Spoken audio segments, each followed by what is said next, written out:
get all these things out of the way.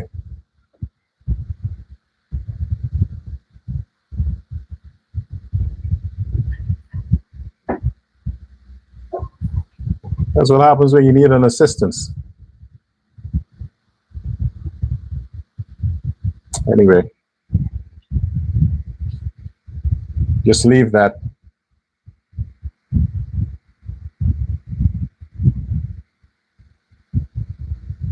I need to bring this closer. Just help me out there, folks. Work with me, work with me.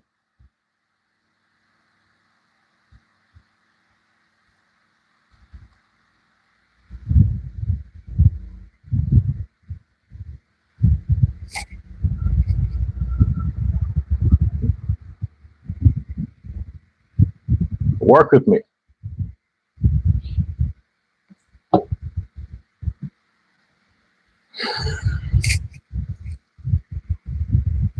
Well, at least I'm like a lot of you, you know.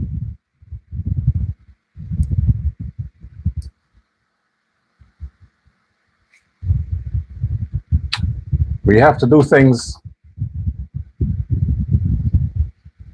improvise.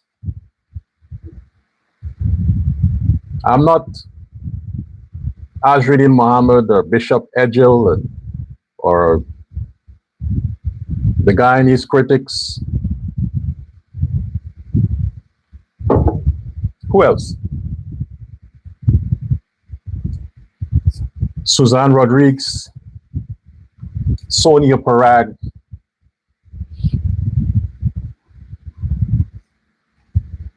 I'm none of these folks.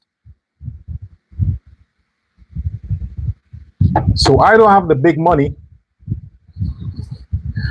to afford a team, a technical team, you know, to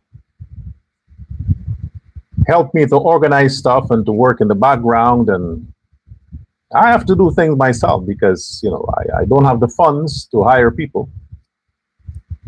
As some of you may think, you're always saying, oh, he's rich, oh, he has money. No, I'm not. I'm not getting PPP money. According to Azruddin, no, Azruddin, I am not one of them that you are accusing that is getting money. So,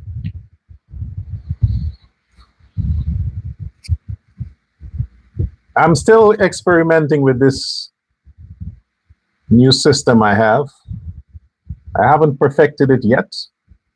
It is affecting the views, but, you know, it's the cost of trying new things, and then you get used to it.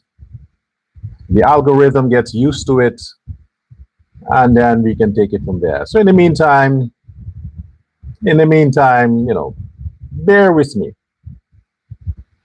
If you are upset because I'm shifting stuff around while I'm live, then use that anger and go to Amazon.com and buy a copy of my books. Buy a copy, purchase a copy. You want to buy all 6 volumes? Good for me. Thank you. But use your anger for that. You know, because you can see I'm being honest with you. I'm being honest. I'm not pretending. I'm not Candace Owens or Tucker Carlson or these millionaires or podcasters or Joe Rogan. Of course not. I'm just poor Dr. Persad, L. Persad. That's just trying to be ordinary and work with what I have. Okay? So if you buy the books, subscribe to the channel, you know, you give the thumbs up, you like the channel, you share the channel, you know, then you can help the channel to grow. And if the channel grows, you understand, 500,000 subscribers or 1 million subscribers, well, then I can have a state-of-the-art studio. Then we make sense. Then I can run for president. But until then, I can't do much. Okay? Unfortunately, for you, the good citizens, I have to think about you. I can't get my hands dirty just because I need funding. I can't do that. I have to think about you because if I follow the line, if I walk in the footsteps of people like Norton and Azruddin Mohammed and the others, I would be on the ticket next for indictments and extradition, front page news, fake Indian is held for gold smuggling and money laundering and you know what's with all these guys, I mean, with all the education, and they still have to go and do illegal business. Why can't they just grow rich like the rest of us? I mean, Dr. El Posad wrote a book on the 19 steps to grow rich, but he is not using the 19 steps himself. He wants to grow rich quick. I can't do that. I have to apply my own format. And so far, my wealth is you, the viewers. Facebook, YouTube, TikTok, wherever you are and you tune in, you are my wealth. You are my asset. Without you, I'm nothing. And I have to keep telling you that. Somebody said I should go on Facebook. Like, no, I don't trust Facebook. I don't trust Facebook. Remember, I cuss, right? I cuss. It is the live I've done on Facebook in the past. I got shut down 3 times, 3 different accounts. I don't trust Facebook. Facebook is still woke. They haven't been liberated yet. They're still woke. They're still in the whole pre-Trump era. The censorship is fucked up there, really fucked up. So I don't bother with Facebook. I just upload videos, but you can't trust it. For somebody like me, I can't. Can't risk that. Facebook supports porn, violence, but not political education. Like what I'm doing, I'm making folks aware. I'm sensitizing the folks. No, Facebook don't support that. If I'm there pushing gay stuff and lesbian stuff and ghetto stuff, yes, like what VPac is doing and the Azruddin and anti-PPP pundits, you understand? Ganesh Mahipal, APNU people, Melly Mel, they can go live on Facebook because Facebook would not censor them. But anytime you are pro PPP, that's what the algorithm is programmed. If you are speaking pro, as if you are on the side of the government of Guyana, the current government, you're flagged. They begin to track you. And after a while, you can't sign into your account. I've realized that. 3 times they did it to me. So after this, I said, fuck it. The other platforms were not Facebook. So now you understand why I don't go live on Facebook. Because of that. Even if you stream simultaneously, YouTube, Facebook, it's still they do that. All right, so please understand that. But I appreciate, not just here in a comment, but people have always asked before, but no, it's not about that. For those who missed the show now, they will get it on Facebook and TikTok. It will be replayed on those platforms. So today I wanted to pre-independence.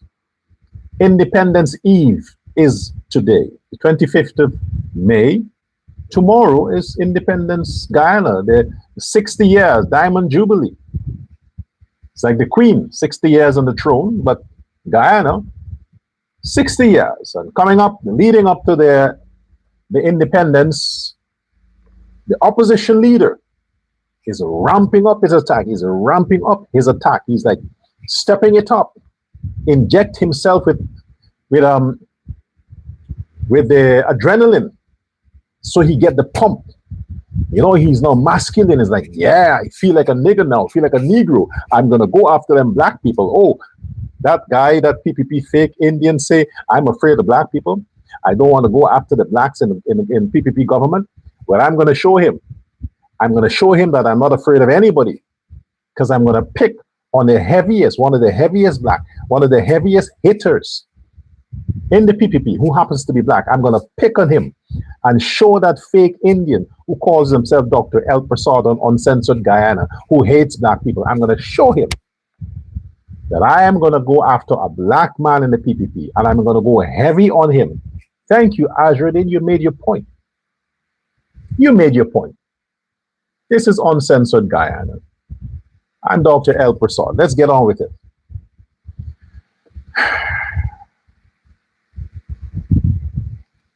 So,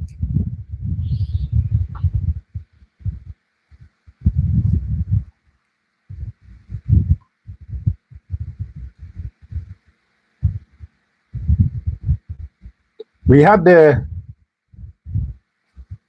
virus that was poking its head, the hantavirus, and apparently it's not as deadly as they might expect. So because the agenda must be fulfilled, they had to find an alternative. And the alternative is the Ebola virus. You heard of the Ebola virus, right? Because the hantavirus, they couldn't blame that on black people. They blame it on rats. They should have named it the Azruddin virus, because he's a rat. So they get the actual virus they need.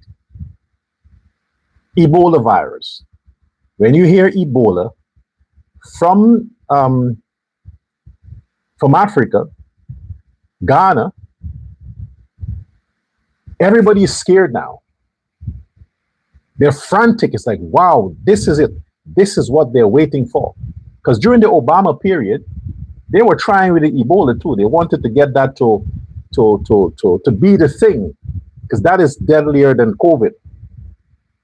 But somehow Obama worked his way around and said, hey, I ain't dealing with this. I ain't dealing with this. It's being resurrected. So as we speak, as I speak, the Ebola virus is now spreading. And that's deadlier than COVID. It's now spreading. You will hear more about it in your local newscast. But like I said, either way, the world is going to go the direction those at the top intend on it to go.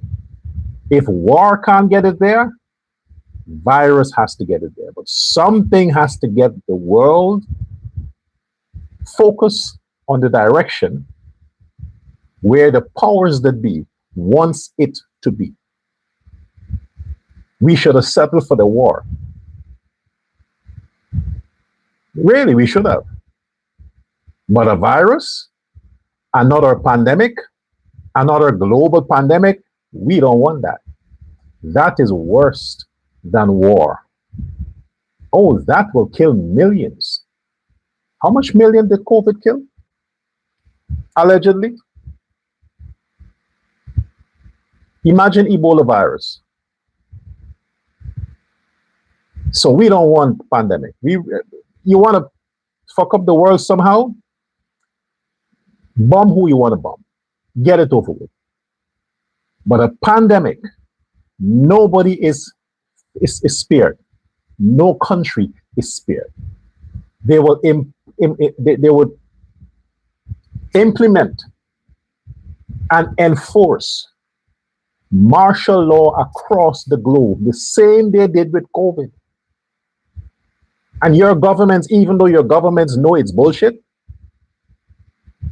they really have to be strong. They really got to be a Putin or a Xi to resist and say, hey, keep that shit there.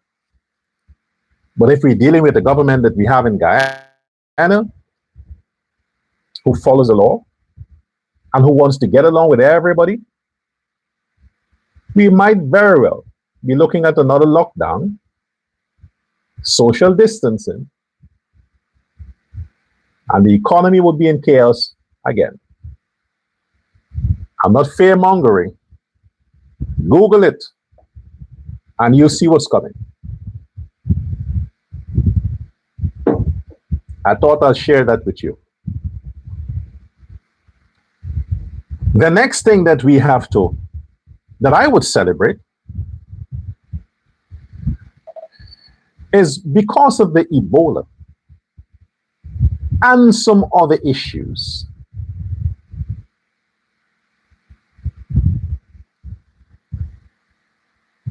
The American State Department, headed by Marco Rubio, who is the premier of the Caribbean of Latin America, he's the what I would call the Governor General for Latin America. I won't say president, but he's the overseer. Yeah, he exerts his power and influence on Latin America. Whatever he says goes. His State Department, and this is good news for Azruddin Mohammed, good news for him, has implemented a system which Donald Trump signed, executive order, that all green card applicants, if you are right now in the US and you went there, whatever reason, and now you're applying or you are in the process of applying for your green card, your permanent green card. Permanent green card. If you don't have a permanent green card and you are living in America and you have done the application, you're in the system waiting for an answer to get your permanent green card. I have some bad news for you. Marco Rubio wants you to leave America, go back to your country, and reapply from your country. They're not taking your visa, they're just sending you back to your country. So Smelly Smell, you don't have a green card, a permanent green card. A lot of these other assholes who thought they got away with it. Oh, the PPP wants to influence the American justice system to send them Negroes back to Guyana. Well, blame the PPP because you are going to go back to Guyana. Your name is in the system. Your address is in the system. In America, they know where you live because the application is there.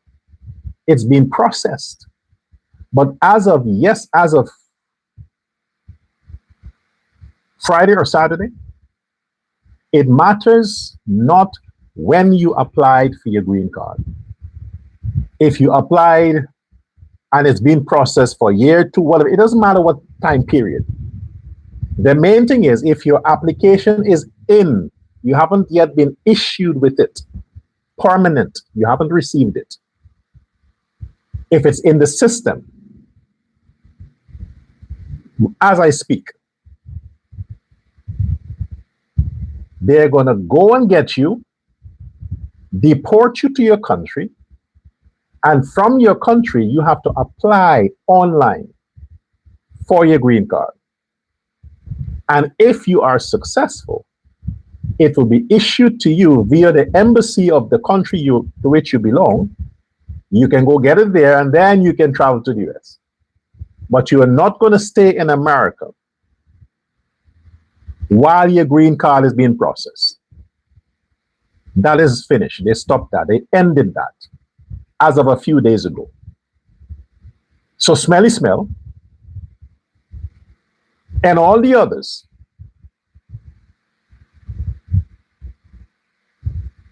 welcome to Guyana. We were waiting a long time for you. We were waiting, and you better clean up your act now. You better apologize to Jaglio, because you know you can't survive with win. Win is finished. And definitely not the PNC.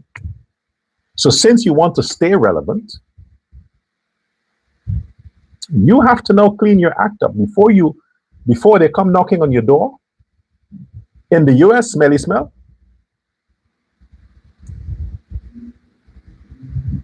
you better just call Jagdio or one of these others and apologize and beg and plead and promise them bonus sex for like 6 months. Say to Jagdio, Bar Jagdio, I apologize for all the nasty things I said about you. I confess Azruddin paid me. I confess Norton promised me ambassador. Smelly Smell, you can do that. You can do that. I believe you can do that. And just tell him that you're going to contract your mouth to his penis for the next 6 months. Tell him that. And maybe he will say, let me discuss it with my wife. If she's going to allow it, he's going to say, well, you know, men don't turn that down. So me as a man, I wouldn't say no, but I got to talk to the lady. And if she says it's okay, then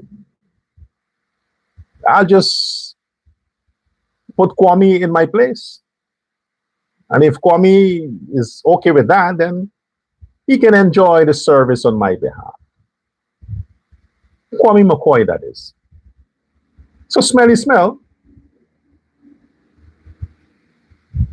you're on your way to Guyana because you don't have a permanent green card.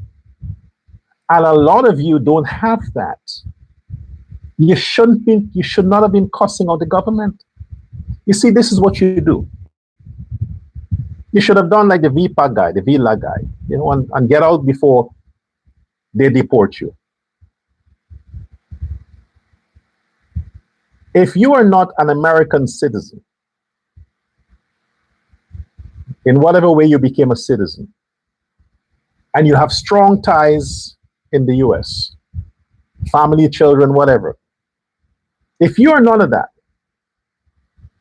and you are an immigrant who went there for refugee status and you, whatever process, you try to fake a marriage like Smelly Smell and you know, a business thing, and you stayed illegal and then you were arrested, you were in the process, and if you were somebody like that,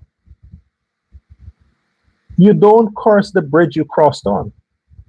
And in her case, the bridge she crossed on is Guyana, her motherland, her country. You never cursed it. You don't ever do that. You have to play along. Your party lost miserably. The PNC will never, ever, ever see the seat of power anymore. Azruddin Mohammed, he's irrelevant. Don't forget him. There is no other political party that will ever occupy government in Guyana. You have to play along. You are in a weak position. You can't bargain. You have nothing on your side. You have no chips on your side. And you want to bluff your way and play tough, Miss Tough Girl, and throw stones to the people who are running a country that you will eventually be deported back to.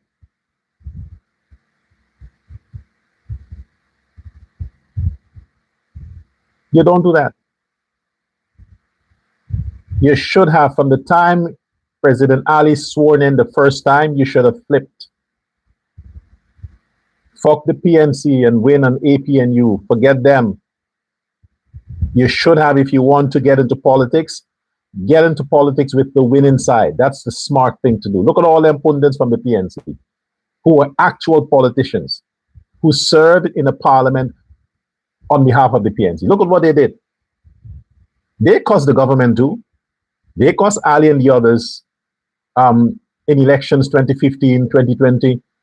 They cost the government too. They did it. They were criticizing Ali the entire period of Ali's first term. They were nasty against Ali and his government. But when they realize that they're fighting a losing battle and they have to consider their bills, their family, their side chick, and they have to like, hey, no, they got to keep up the status. Look at what they did. They put shame aside. They wore the armor to protect them from the bad mouth that will be coming from the blacks, the criticism, and they said, fuck it, we got a thing for us, and they crossed over. They crossed over. And you're still on the outside while embezzling money through fake companies in the same Guyana from the same government you're cussing out Melly Mel. I'm still talking to you. You're thinking that you are Madam this. Well, the State Department said they're going to send you back to Guyana, meaning all the people who are green card is being processed, they got to go back. And they're going to wait in Guyana and apply for their green card while they're there. I'm just quoting them. I didn't, when I heard that, I was happy, especially because I want Smelly Mel and the others to go and see how beautiful their country is. Go enjoy what I have enjoyed. Go walk on the streets. Smell the sweet aroma of asphalt on all the beautiful roads. There are no potholes. America has a lot of potholes. Drive on the broad roads and take in, smile at the CCTV cameras. Drive over the Barajagde River Bridge. I tell you, let me give you a suggestion. Smelly Mel, I'm talking to you and the other bitches that follows you. Give your boyfriend, your sugar daddy, your whoever it is, give him a treat. And this is the treat you should give him. Tell him you have a surprise for him. It doesn't have to be his birthday. Pick a fight for it. Pick a fight with him. Just pick a fight. And then you want to make up for the fight. And say, I have something to do on the west coast of Demerara. Can you bring me, please? Can you drive me over the bridge? Don't even call Barajagde because you hate Jagde. Don't say the bridge. Drive me over the bridge. And when he says whatever, when he reaches the first, unzip his pants and tell him, don't fight, don't resist, be angry, but your dick ain't angry. You angry, but this ain't angry. So you can hold the anger in your head. I need to apologize to your dick. And Smelly Mel, start sucking that man's dick as he mounted that bridge. I can tell you, when you having your dick sucked, climbing a bridge with that intensity, and then you reach at the top of the bridge, like the plateau stage, close to climax, and then you are descending the bridge, and she's increasing the motion with her mouth. Man, Smelly Mel. Do it on the Barajagde River Bridge because it is not a quickie. It's quite a distance. Your mouth is going to get some real exercise and he is going to forget all the shit he just said. After that, you can tell him, listen, buddy, since I'm back in Guyana, I have no income. I'm living, don't worry, honey, don't worry. It's all taken care of. Don't worry. Your problems are solved. Suck the man's dick when he climbed the bridge. Believe you me, you are going to convert him to PPP. That experience climbing the Barajagde River Bridge, anybody who got that is going to become a PPP supporter. Okay? Try it out. I haven't tried it yet, but back in the day, you know, mounted bridges and I've had my dick sucked and I know from the short distance, imagine a distance like the Barajagde River Bridge. So welcome to Guyana, Smelly Smell, and all the others.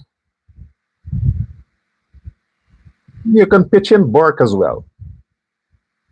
Take him as a bonus. Let him go back to Stewartville.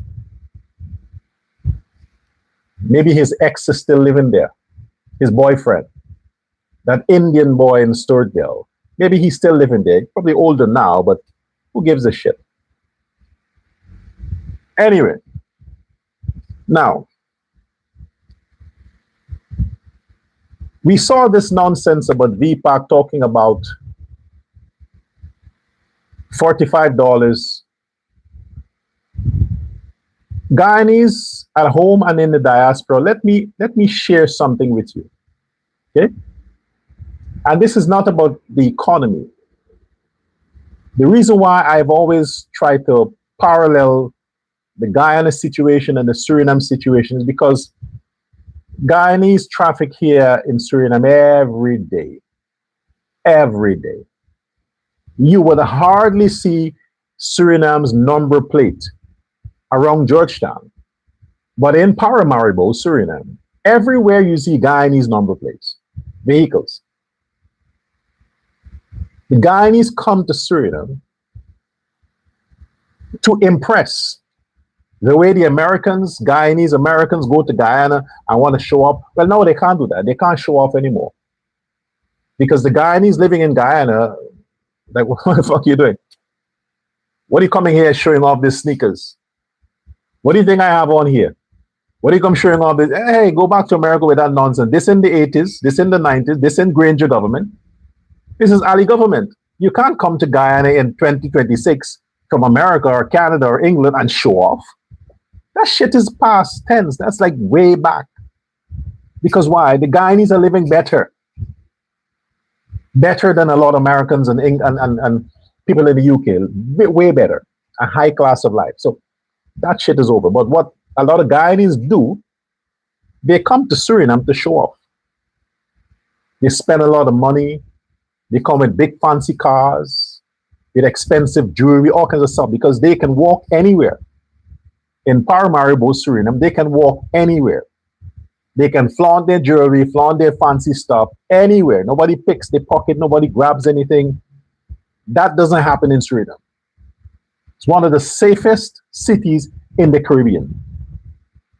Unfortunately, the cost of living is ridiculous.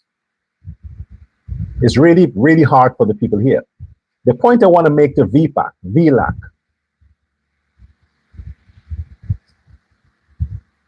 that politicking that a lot of you are doing now, that was appropriate 2015, 2020, under the PNC government. All the shit you're talking about, cost of living, $45 a day, whatever it is, that was PNC time. You understand? In this time, the most that people will pay attention to is to ask themselves the question, what the fuck is this guy talking about? We're living way better. Way, way, way, way better than many CARICOM countries, including Suriname. I'll use the figure $45 a day. I'll use that. $45 a day is roughly 1,700 SRD, the local currency here. That's about 1,800 SRD, the Suriname Republican dollar. If you total that to a monthly basis on a 28-day cycle, 24 days work cycle, that will bring you to about 40,000 SRD per month. I'm using the ratio with the $45, the American dollars. These people are talking about the Guyanese are being paid minimum wage. 45 American dollars, which is about 1,800 Suriname dollars, which will bring you to 40,000 plus Suriname dollars a month. Do you know who earned that? High profile people, directors of company, directors in ministries. They earn that kind of money. High ranking police officers and military persons. Teachers don't. Nurses don't. The minimum wage is just around 10, 11, 12,000 SRD, which is about $10 per day. Give and take 15 American dollars per day. Not per hour, per day. Any Surinamese that is getting 1,000 SRD per day, it's a senior in the ministry, and that comes with overtime. Overtime. So the average person who works Chinese, supermarkets or store or a mall or these local companies, the average starting pay they earn monthly is less than 15,000 a month, less than that. Some 8 to 12,000 per month, which will bring you down to around $10 a day.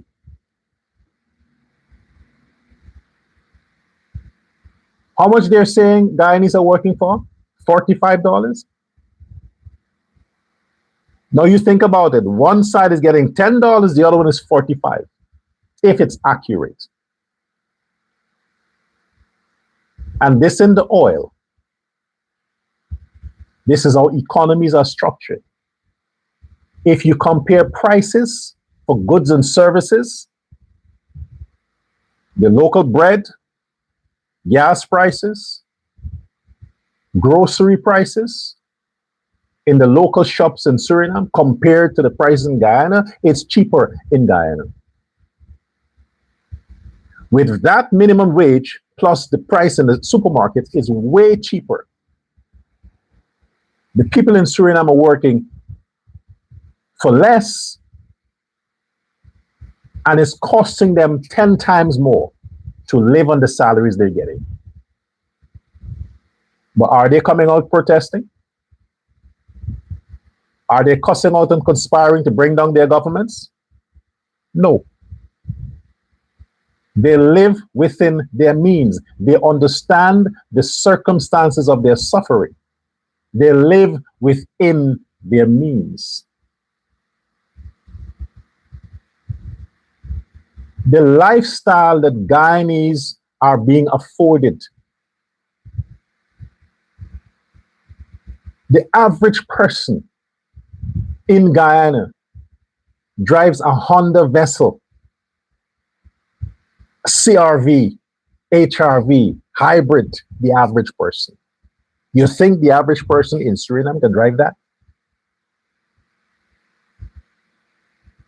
Look at the lifestyle the Guyanese have. They party every day. They can afford to eat. Look how many bakeries Guyana has.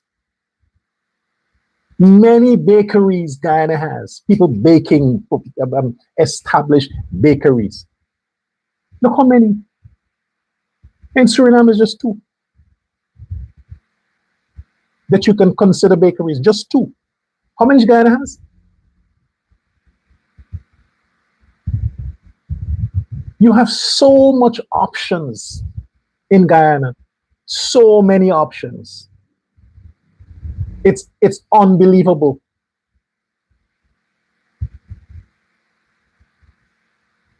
There are people who are working in Guyana half month. They're working for half the month, and they're living better than a lot of countries. Some are hustling themselves, just hustler, just personal, and their lifestyle is through the roof. And you have these wannabe opposition leaders, these losers like VPac and all these others who failed in other countries, telling you that the cost of living in Guyana is terrible.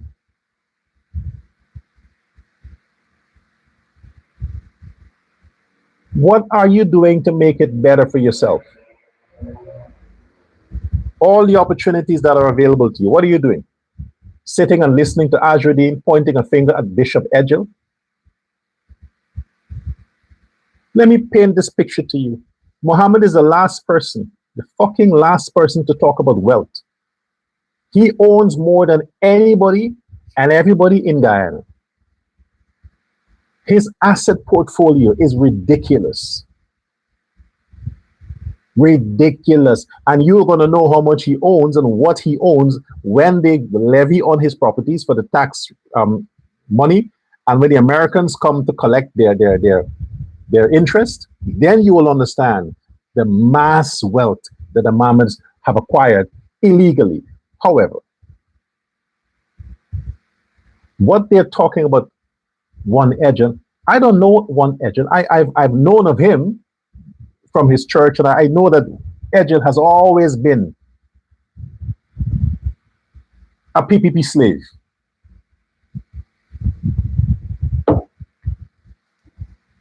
Always. I have never known of Edhil as anything else. He's one black man that has been loyal to the PPP forever. One black man. And the kind of criticism he received because he's a bishop and he shouldn't be in politics, when he went over head of the churches, the council of churches on the Jagdeo. I mean, it was ridiculous. But the man never shivered. He stood firm, and he stood with his belief that only the PPP has the answer to bring Guyana out of what it was going through and to keep Guyana and take Guyana to where Guyana has to go. That man raised his children in the PPP. Before he even had children, he was a PPP supporter. You're telling me a person like that, who has technically never held public office, political public office, for a long time, all his life, all the years he was behind the PPP. The most he had at the time, I think, is the head of the council of churches on the Barjaglio.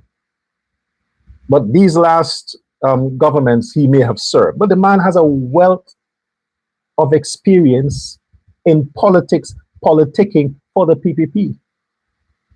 Decades. You have any idea what it's like to dedicate your life to a cause and then you retire with nothing? Politics is a business. And in that business, you have to invest your resources, your time, your talent, your intelligence, everything you have to invest in a business of politics. And the reward doesn't come overnight. It doesn't come overnight. Not even when you become a member of parliament, it doesn't come. So the fact that this father, who is the head of a church, who is the father of his church, who understands the responsibilities of a father, that you must look out for your children and your family, he has to face scrutiny by the biggest hypocrite in the history of business and politics in Guyana, Azruddin Mohammed, when his own father gave him cash grants that he never earned, and in a short space of time, look at the mansion that Christmas Skunt videoed when he was doing propaganda for Azruddin. He said he lived in that mansion for 10 years. Prior to that mansion, he lived in another mansion for all his life. Wait, this is an ego thing with you, Azruddin. You are applying the Hamas method, the Hezbollah method, the whole the Ayatollah, that he alone must be glorified. He alone must amass wealth, nobody else. So you're targeting everybody else that you are jealous of. I don't care if you pick on black people in the PPP. I don't give a shit. But you are going to spy over this bishop's children's house, and you're going to get away with it again, like you always do, to tell the Guyanese what? That the bishop embezzled money to help his children to build properties and secure their future financially. That's what you're trying to tell Guyanese. I have children. Okay? And if I see a path that my children can invest themselves and develop and use their intelligence to build wealth, I'll pick my phone up and call the president and say, listen, buddy, we're in the same group. I need my son to get involved in this. I would use my position to get my children the favors that I think they deserve. I need to value my children. Society can't value them. I must value them.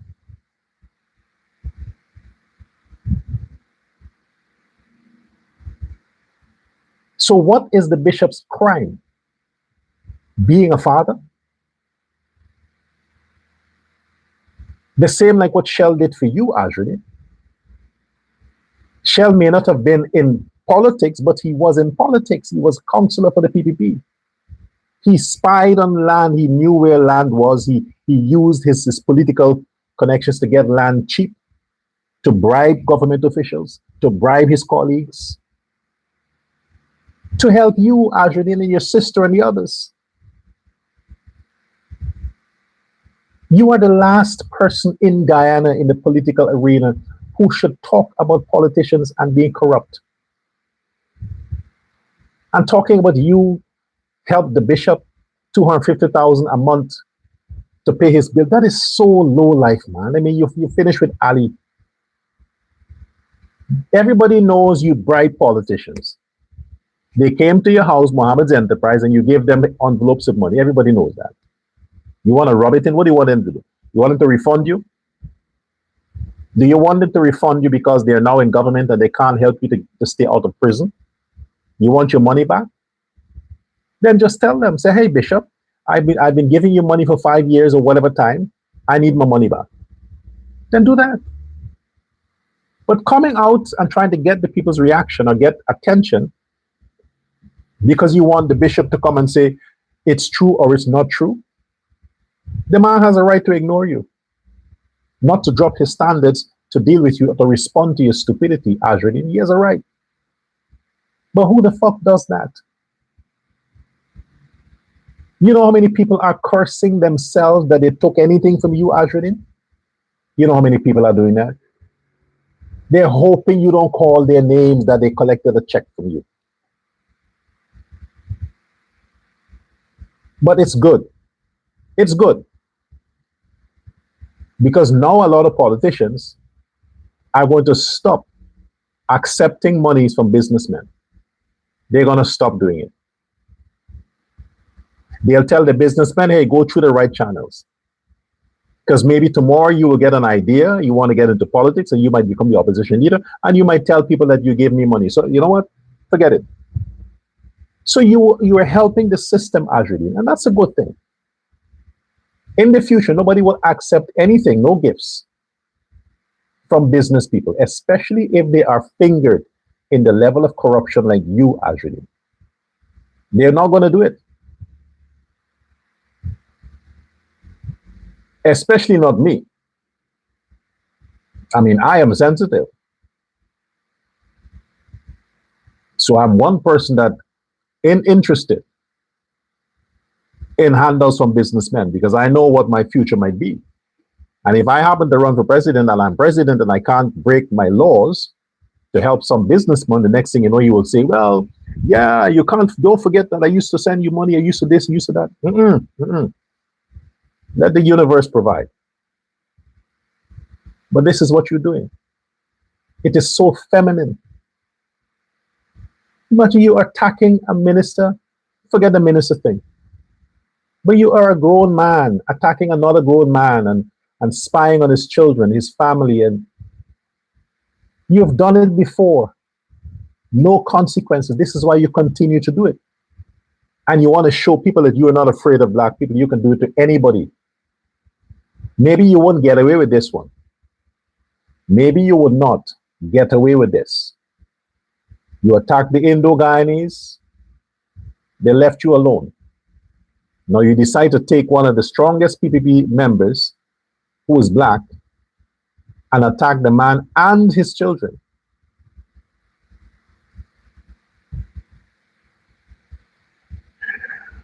Bishop, I think you should take off the cloth. Take off the chain that you wear, that cross. Go down to Lombard Street.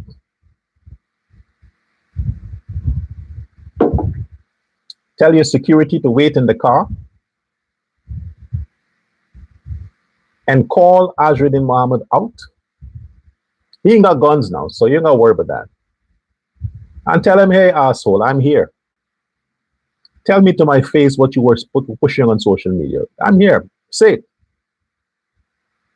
I bet he wouldn't. If, however, he still would have the audacity to say it, take your hand, Bishop,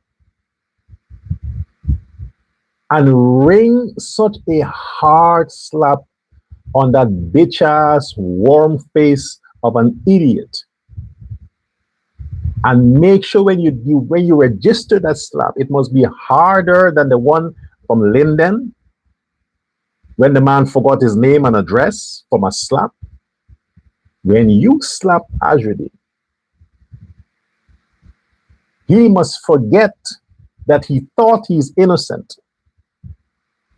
And after he received the slap, he must walk to the station and give himself up and say, I did it. I now remember.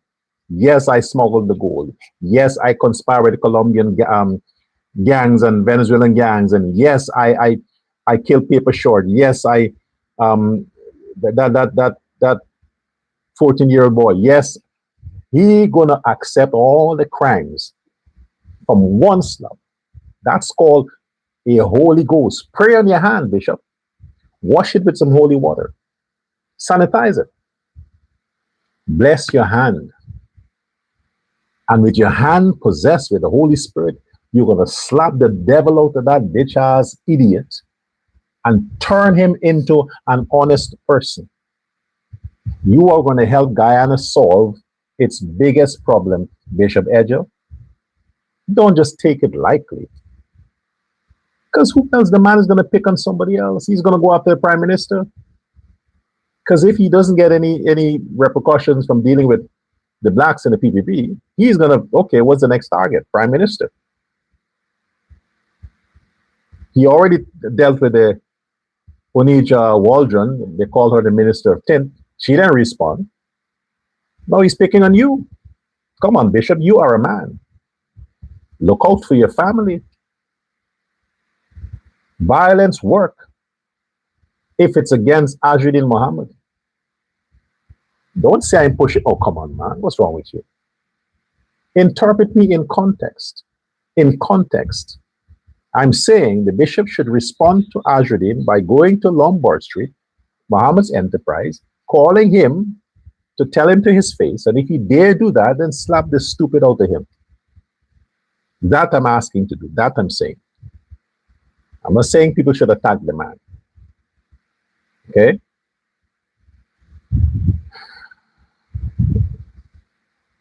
Anyway,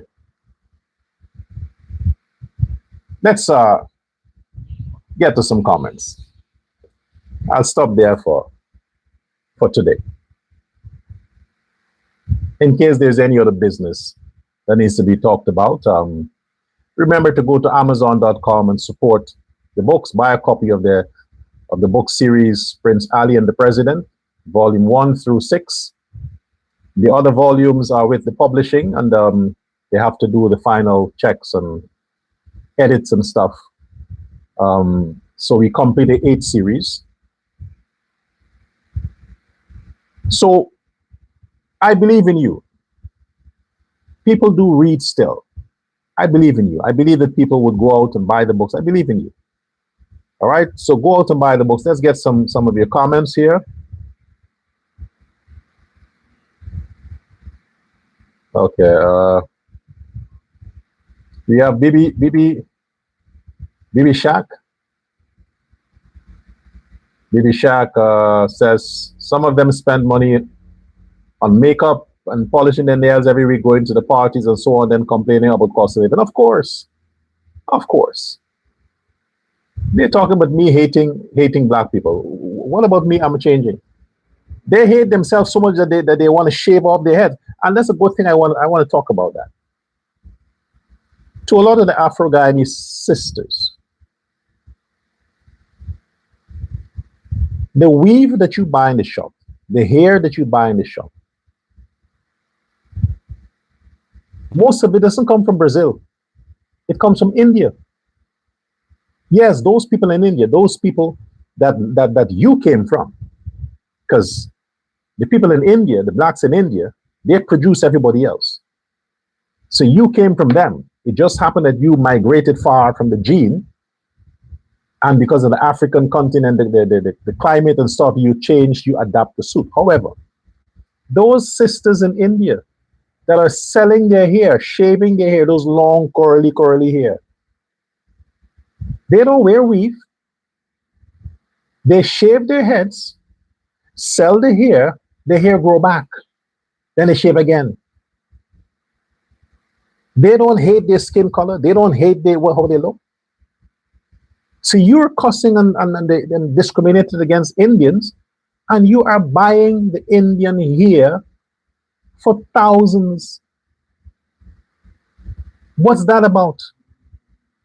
I mean, who has the low self-esteem here? So if you hate a people, don't try to look like them. You ever see Indians trying to look black?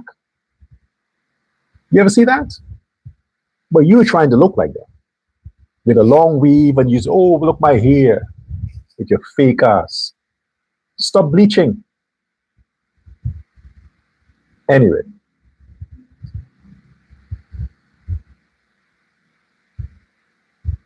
Okay, we have trying to get your comments here. And H, yeah, that's my son in the background. One of them, I have many sons, it's one of my sons.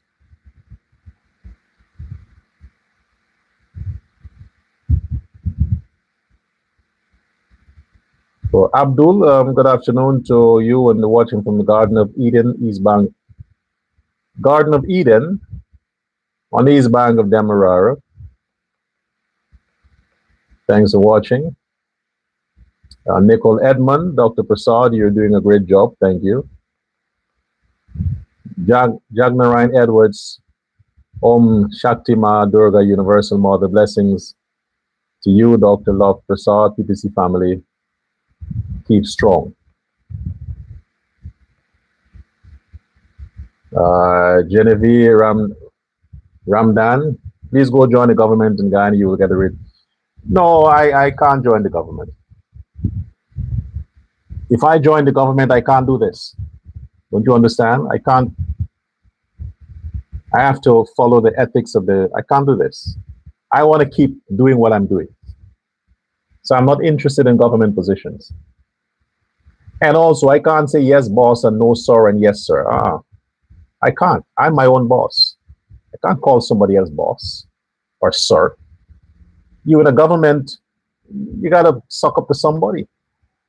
Unless you're a minister and yet you got to call, say, Mr. President. I can't do that. I can't say Mr. On my platform, I can say Irfan Ali. But it's my platform. I am chief here. But if I am in the government or Irfan Ali government, I can't say, I got to say Mr. President. And I don't like saying it. My brother, I love him, but he understands me if he still remembers who I am. Because I already forgot. I'm just kidding. Yeah, but seriously. A lot of Guyanese are living better lives. They're prospering under the PPP. They're enjoying their country, but they have nothing to do. So they join with it. They echo the sentiments of the haters to talk about, oh, life is hard and this is hard. No, life is easy for you, Guyanese. Just live within your fucking means. Cook in your house. Stop eating on the road every day. Cook in your house. What happened to that? You're lazy now? Seriously. It's a curse amongst the black people. They don't cook. They want to change every day. They want a new outfit every weekend. So they have to complain because their salaries can't keep up with it, with the trend. But if you live like everybody else, look at the Chinese. They're attacking the Chinese still. I saw a video where somebody from the DDL, the Demerara Distilleries Limited employee, a porter, no high level, a low level fucking employee, having an issue with a businessman who is supporting the company that pays him. You saw in the video where the man, for whatever reason, but the driver of the truck is saying, okay, you know what, let's forget this. And the Chinese man is walking away. He's leaving, he's going back into his store. And that dumbass nigga keep walking behind the Chinese, wanting to start a fight, and actually started a fight. Ran and kicked the man. Picked up stone to hit the man. What was he going to do? If nobody was there to pardon, what was he going to do? End the man's life? He would kill the Chinese for what? He's working with a company who depends on these retailers, and he's attacking a retailer that he's delivering drinks to. For what? That's the level of their ignorance, the level of their stupidity. I hope he's fired and blacklisted, that nobody else hires him. I hope that happens. This is what you see coming out of the black communities every fucking day. When you condemn it, you're the bad guy. Every day. The Chinese have to protect themselves and forget the cutlass, man. Get guns. Home Affairs Minister, you see how these Chinese are being abused? You see how these niggas are abusing these Chinese. Cutlass can't do the job. Give the Chinese firearms, guns. These men who are attacking these people don't belong on the streets. They belong in the burial ground or prison, not in the streets.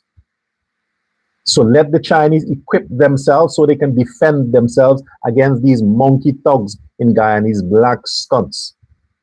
Keep attacking everybody for any little shit, any least disagreement.